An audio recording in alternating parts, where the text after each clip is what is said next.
За рано откривање на рак, бројот на лекарски прегледи е зголемен, тврди директорот на Фондот за здравствено осигурување Сашо Клековски.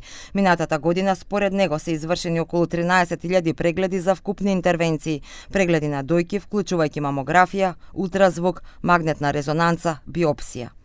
Минатата година беше голем фокус на патологијата и на молекуларната диагностика. Многу работевме со Институтот за патологија, го зголемивме буџетот таму, го зголемивме буџетот во МАНУ, го вклучивме ПМФ во мрежата и успеавме дури да направиме и подобрување на кадрот.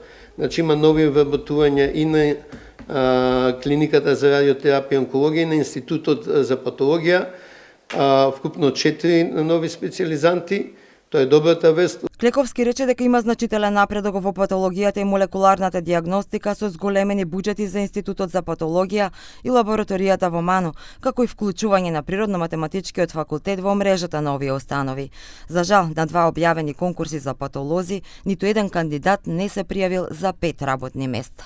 Покрај ваквите ограничувања во кадрот, постигнавме над 20.000 хистопатолошки анализи да се направат во земјата и околу 2.000 молекуларни истражувања или генетски.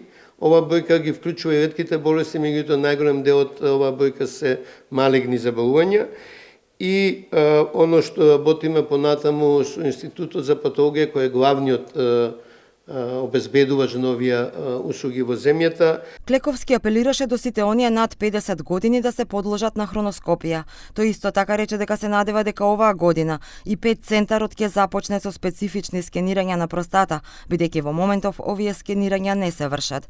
Инаку, според податоците на ФЗО, во 2025 година се извршени вкупно 17.581 ендоскопски преглед, од кои 7.096 беа короноскопии и 9.807 беа гастроскопии. Вкупно се извршени 13.042 услуги за диагностика на дојка, од кои 7.076 мамографии.